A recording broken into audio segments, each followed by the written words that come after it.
Israel's goal has always been ethnic cleansing. I think a lot of people have been watching what Israel's been doing in Gaza and think to themselves, understandably, how could any country do this? But what I'm about to tell you will make it absolutely clear that wiping out the Palestinians has been Israel's goal all along. It starts with the 19th century movement to create the State of Israel, the Zionist movement. While there's nothing wrong in principle with Jews having a homeland, the Zionist movement insisted that a Jewish state had to be in the heart of the Arab world, Palestine. The slogan for the Zionist movement was a land for a people without a land. Of course, Palestine wasn't a land without a people. Hundreds of thousands of Arabs already lived there. This immediately created a problem for the Zionist movement. Israel couldn't be a Jewish state if the majority of people weren't Jewish. The Zionist movement knew that the only way they could actually have a Jewish state in Palestine was to kick the Arabs out and move Jews in, and they openly wrote about this. Leading Zionist Israel Zangwill wrote, "Palestine is not so much occupied by Arabs as overrun by them. They're nomads, and therefore we must persuade them to trek."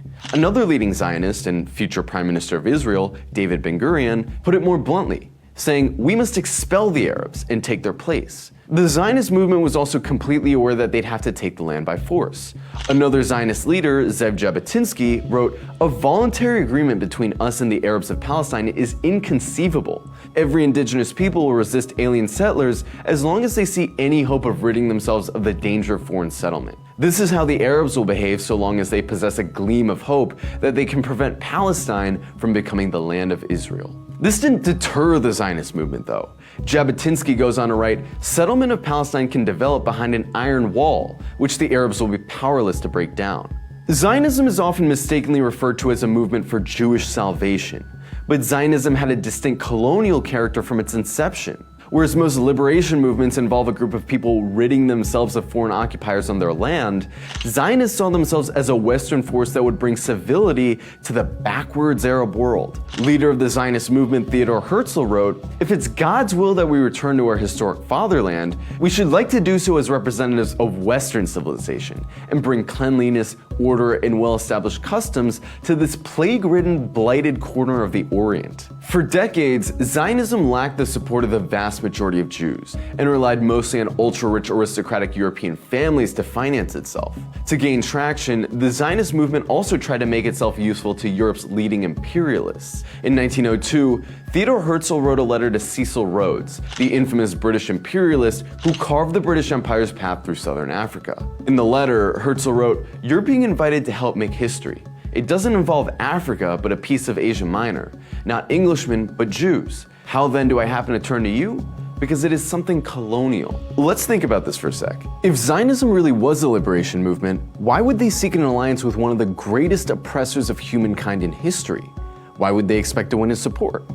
Almost all of the European imperialists that supported the Zionist movement were motivated by anti-Semitism. To them, Zionism was a great excuse to get Jews out of their country. The Zionist movement even struck a similar agreement with Nazi Germany. While the worldwide Jewish community was boycotting German businesses in the early 30s, the Zionist movement struck an agreement with the Nazis called the Havara Agreement. It allowed Jews emigrating from Germany to Palestine to exchange their assets for German-made goods, which they then sold and received the proceeds of. While Zionism became hegemonic in Jewish communities following the horrors of the Holocaust, Zionism itself and the notion of a Jewish state in Palestine far predate the Holocaust and were firmly rooted in the idea that Palestine should be ethnically cleansed to make room for Jewish settlement. It's not a coincidence that the day Israelis mark as Israeli Independence Day, May 14th, Palestinians remember as the Nakba, or the catastrophe, a series of massacres that forced 750,000 Palestinians out of their homes. Israel's founding is quite literally synonymous with terror and displacement for Palestinians, just as the Zionists said it would be. In the words of Israeli General Moshe Dayan, Jewish villages were built in the place of Arab villages. You don't even know the names of these Arab villages because these geography books no longer exist. There's not one single place built in this country that didn't have a former Arab population.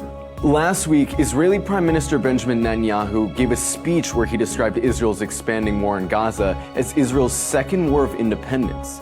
In other words, he's saying that Israel intends to finish what the first war started, the expulsion of all Palestinians from historic Palestine. To Palestinians, it's obvious what this means. A second independence war means a second Nakba. The first Nakba turned 750,000 Palestinians into refugees. But in just the last 4 weeks, Israel has created 1.4 million displaced persons in Gaza.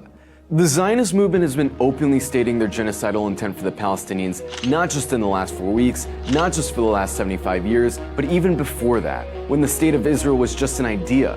We know what their end goal is. The only question that remains is, this time, will the world let it happen?